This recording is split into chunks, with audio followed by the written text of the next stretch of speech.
And it's a Wednesday, and that means it's time to bring in from Akron Children's Hospital, Sports Medicine Center. If you're new to the show, he's been on board with us for over 20 years at this time. It's my good friend, Dr. Joe Congini, with us here at 93.5, 1590 WAKR. Summer season, Joe, but I know I have seen a lot of these high school athletes out practicing, whether it be football and lacrosse and such, and that's the area you wanted to go into this week.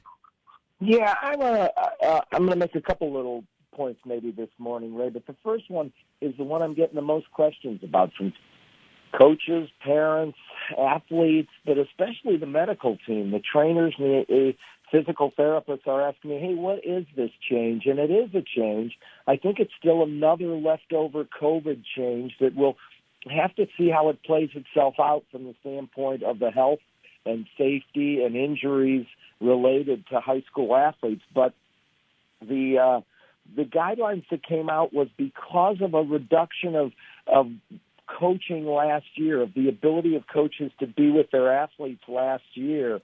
The Ohio High School Athletic Association has allowed or removed the 10-day limit between June 1st and July 31st, 2 full months. We're already halfway through June.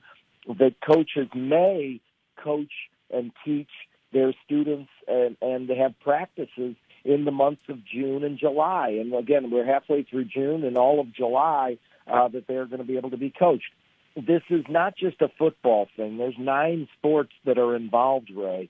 And so from basketball, field hockey, football, ice hockey, lacrosse, like you said, soccer kids are playing. Coaches, what I'm hearing from our trainers that are out in 33 different high schools, and I'm so thankful that we kept our trainers all on board this time of year. Much of the time, this is kind of a period of time where kids are just conditioning and we don't have our trainers out, but we had made a decision to have our trainers. The trainers are, what I'm hearing, there's a real variability of how coaches are using this time, what types of things they're doing. Are they getting into specifics of coaching? Are they getting into specifics of one-on-one individual drills of coaching? Are they doing more conditioning? Everything's a little different, Ray, and so it's very variable, and that's unusual. A couple things to remember is when it comes to the sport of football, there's only non-contact football is permitted. It's not supposed to be with equipment. Helmets are allowed, but a lot of teams have even said that they aren't even going to go with helmets over this period of time. But helmets are allowed, shoulder pads not. That was being discussed. And no contact practices for football. But so things are very different at different places. And I would just tell you that what my sports medicine team is telling me of where their areas of concern are is, number one, because it started up so soon, right in June 1st, is did people get enough chance from the end of last school year and from the end of spring sports to recover? This is usually a recovery period, right, where athletes are recovering in June and July before they get ready for the more difficult summer workouts. Is there concern that there isn't going to be as much recovery period? And on the flip side, a lot of my sports medicine team is coming to me saying, hey, if kids practice all of June, all of July, August is when it starts getting serious, all the way through to November with fall sport, wow, that's a pretty long stretch in a row of kids practicing over a period of time. So there is some concern amongst the sports medicine team, but I'm happy to say that our trainers are out there kind of keeping an eye on things. I would say that our physical therapists are telling us they're seeing some injuries now that they normally see more in August and September, which is a little bit unusual.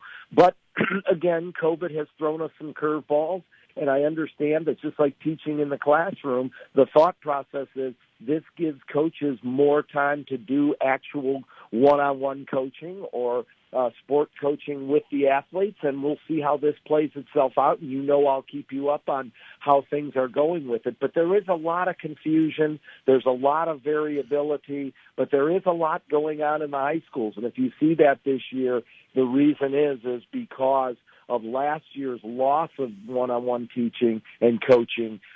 This year it is being allowed in the months of June and July, which typically are months there isn't as much going on. Yeah, Joe, I was wondering myself. I was out with the ladies kicking the soccer ball around Ava and G, and I noticed the football team, and I was scratching my head. Boy, I said to myself, it seems rather unusual, but you're right. A lot of us parents have had questions about that. Thanks for straightening that out for us. Joe, one more thing, Ray, no, go ahead. Mention to you is, have you ever seen a pitching staff totally wiped out? The entire the pitching staff by injury. I mean, amazing. And it's just kind of fun to see. I know you're a baseball guy, and the Indians continue to play well and win. But the entire staff, and this unusual injury, I happened to be watching when Savali got hurt the other day.